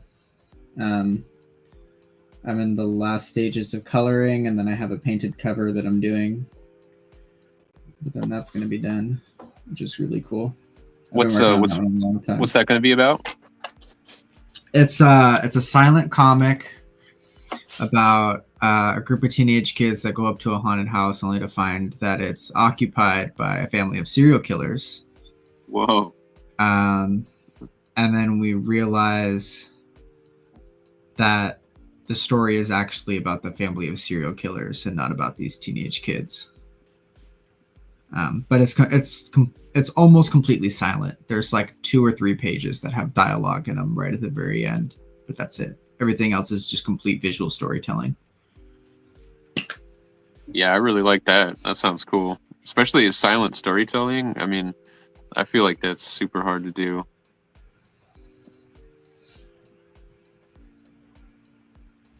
Yeah. Like that show Primal, that's all silent. Well, most of it at least. Going back to Trubosky, like we were just talking about. Dude kills it, man. That's why Samurai Jack is so sick. It's like minimal dialogue. We're putting together a horror anthology that I need to work on and do stuff for that I just realized. And then I had a meeting with Christian yesterday for Teenage Babylon, so we got a big update on that. That'll definitely be coming out next year. And then we're working with a lot of creators on Apollo. Like, there's just so much happening right now. But like one step at a time.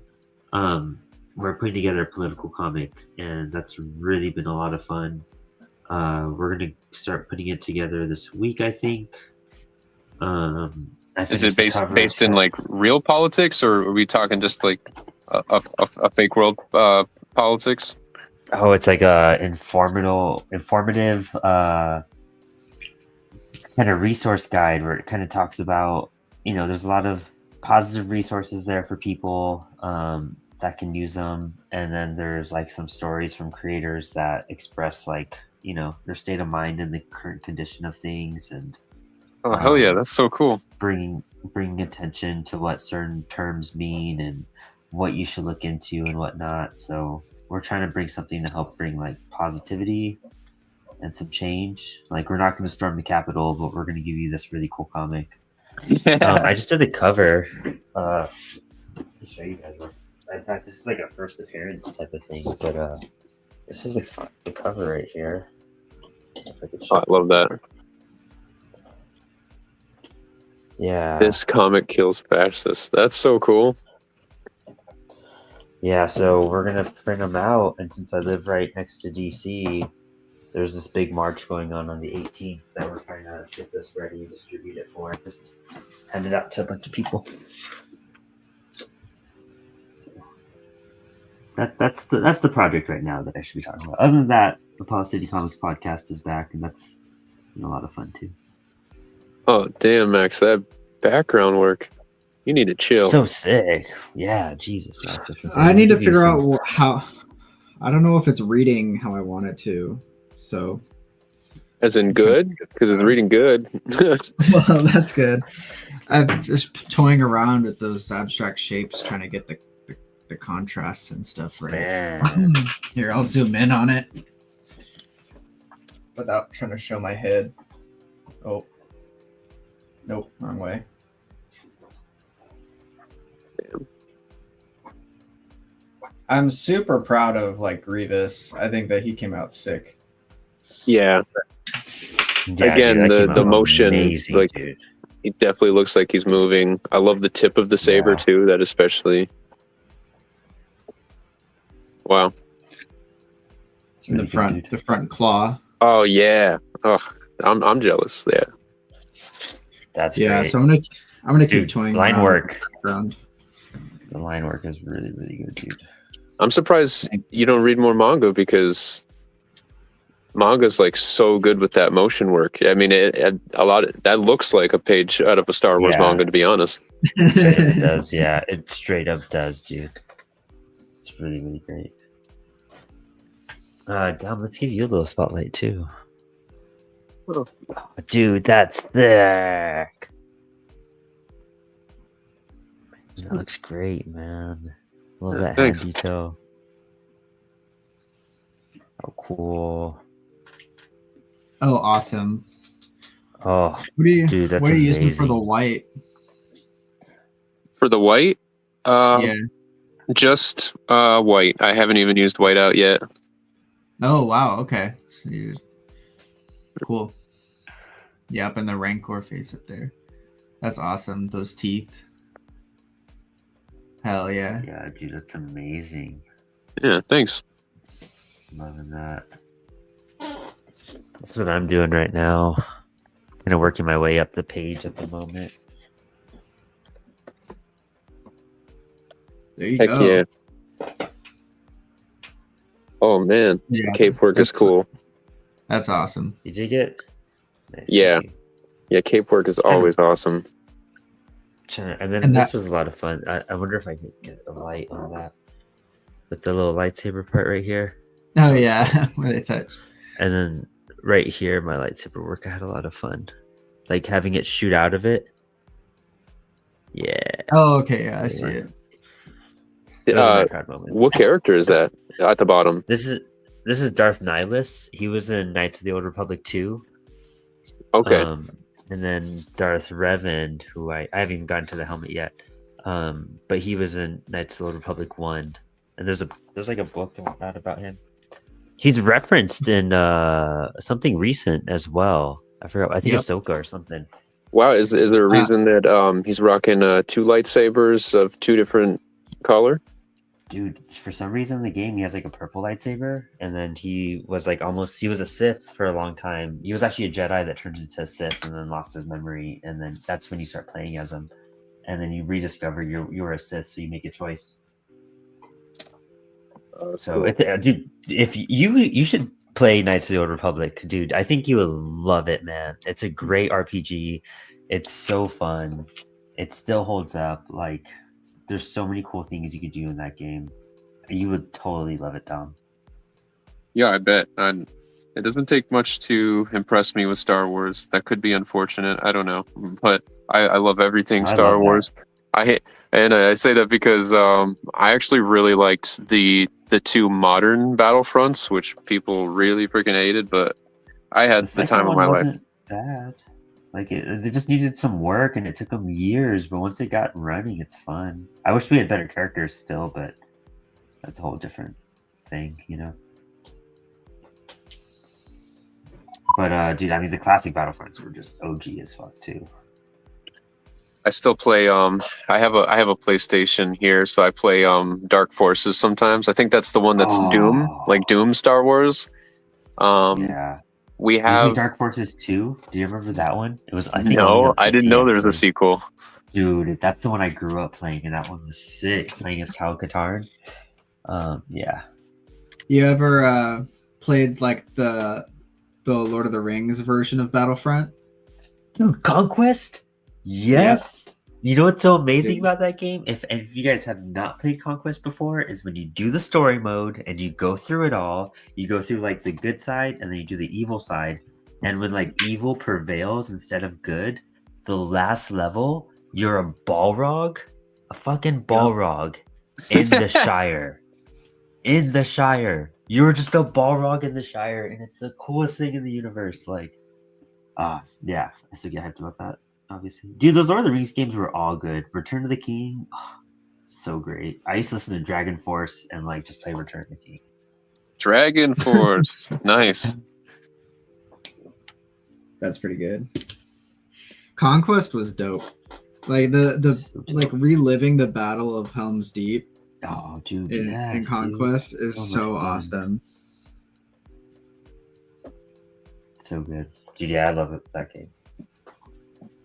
Dude, they're re-release. I don't know if you guys remember this one, but on PlayStation 1, there was Jedi Power Battles, and they're re-releasing it in January, and I'm so hyped. Like, I can't. That was one of my favorite Star Wars games ever growing up. Like, Jedi Power. This is the first time you got to play as Plo Koon.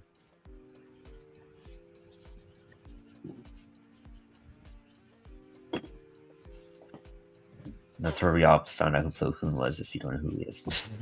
I know who Plo Koon is. He was the guy with the orange lightsaber, yeah. That's why I loved him. He was all alien looking. And he's got the funny mask. Yeah. And Jedi Academy, I'd always choose to be like one of his species.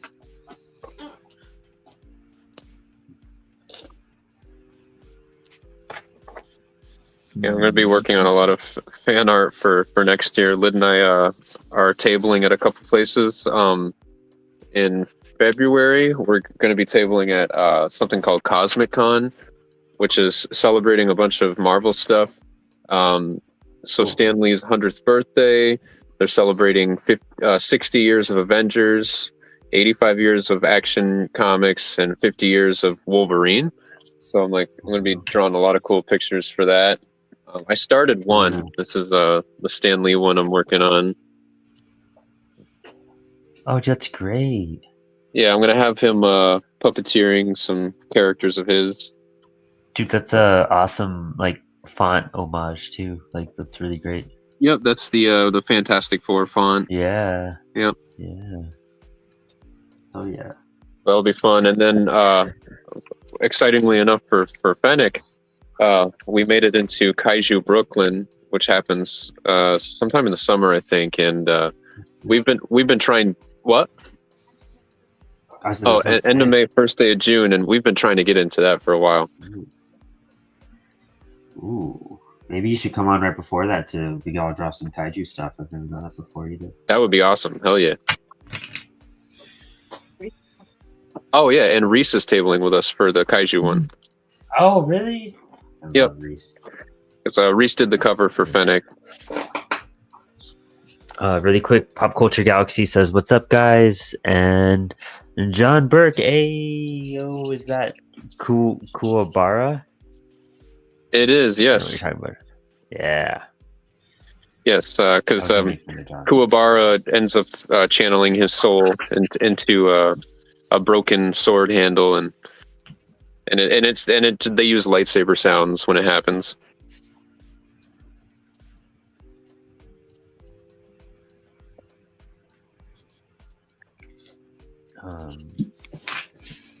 I gotta stop playing around with this. I think I'm done. You think you're done? Let's do some spotlights. We're pretty much wrapping up right now, too. I'm not going to finish it here in the stream, but probably going to continue drawing tonight. Max, that's looking great, dude. Thank you. I gotta zoom back in now if you're doing spotlights. Sorry. Yeah, my bad. Yeah, you literally look like an established Star Wars artist. Fuck. Dude, yeah, that's astonishing, dude. Thank you. I think that this show has made me a lot better of an artist at doing like 2-hour commissions, essentially. Hell yeah. I'm glad to hear it. Trying to do a whole piece and throw tone in there and do something that looks finished within 2 hours. Is it going to be Star Wars themes for the rest of December? No, we next week we have William Kebab's Ibanez coming on for some Spider-Man stuff. Probably gonna do a villain for that one. Ooh. And then we don't have anything else lined up for the rest of the year yet, but we always just have guests pop in, so we'll figure out what we do. We'll be hitting the new year with a lot of people that are going to be at IC3. I'm going to be inviting a lot of those creators on to help promote the show and everything. So that's awesome. Yeah. Dude, damn! I love all the blacks you're tossing up there right now. Sick job. Really sick job, dude.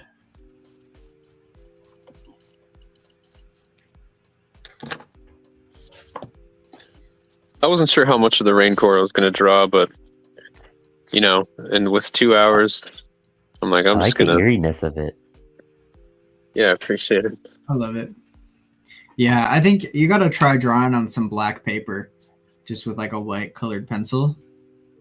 That does sound fun. Yeah, you got to train your brain to work in that negative, but it's a lot of fun. It's cool. I have a somewhere. I don't know where it is. I have a black sketch cover. I want to experiment with that one. Yeah, it'd be great. I should try that. It'd be great to use some Posca markers on that as well. Yeah. For your colors, you can use those paint markers really well on the black. Yeah. I've got a bunch of paint markers here. They're not Pascal, but no. But yeah, I should get some of those on. They're fine. I've used them before. The Sharpie creative markers also work really well. Those are brand new. They're essentially Poscas. So That's cool. Those are new, right? Yeah. This is what I'm drawing right now. Angle that a little bit. It's more light on there.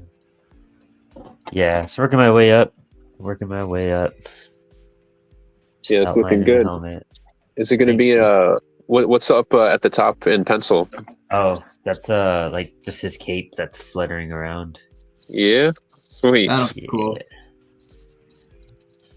Yeah. And so I'm trying not to like black him out too much so it could kind of pop against Darth Nihilus's black. So